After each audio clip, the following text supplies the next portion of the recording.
درنو دوستانو سلامونه می ومنئ. هیله ده ټول جوړ او روغ یاست.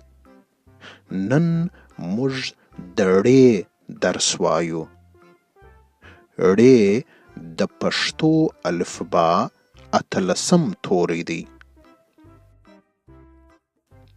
ړې د ړ آواز ورکوي.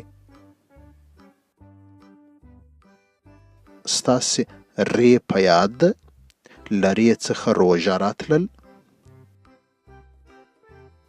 ری هیڅ نه درلودله، خو ړې چې ده ړې تر لاندې وړغندۍ لري، نو په همدې خاطر یې موږ ړې بولو. نو راځئ د ړې درس ته ولاړ سو.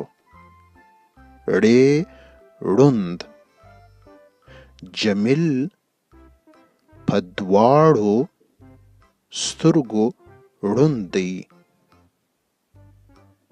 له ړانده سره مرسته کول ثواب لري. تاسو ګورئ دغه سړی دا خوارکی په دواړو سترګو ړوند دی، په سترګو نسي لیدلی. هغه څوک چې په سترګو نسي لیدلی هغه ته موږ ړوند وایو. تاسو دا جملې بیا زما سره تکرار کړئ. جمیل په دواړو سترګو ړوند دی.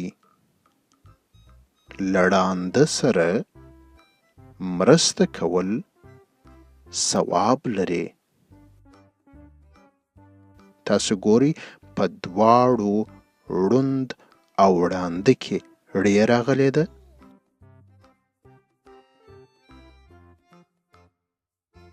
اوس به وګورو چې کړې د یو لغت په سر، مابینځ او یا آخر کې راسي نو څنګه ایسي.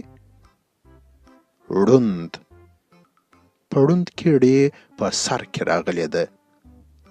لړم، په انګلیسي باندې لړم ته سکورپین وایي. په لړم کې ړې په مابینځ کې راغلې ده. او ژړ،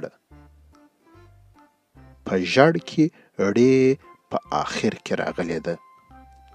په انګلیسي باندې وژړ ته یلو وایي. ړې هم داسې یو حرف دی چې ډیر نومونه نه پکښې راځي. نو نن زه ستاسو څخه نه پوښتم چې بل کوم نوم له ړې څخه راځي.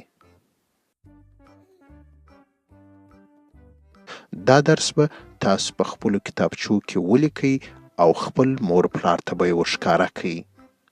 ړې ړوند، جمیل په دواړو سترګو ړوند دی. له ړانده سره مرسته کول ثواب لري. تر بیا مو پر خدای سپارم، په مخه مو شه.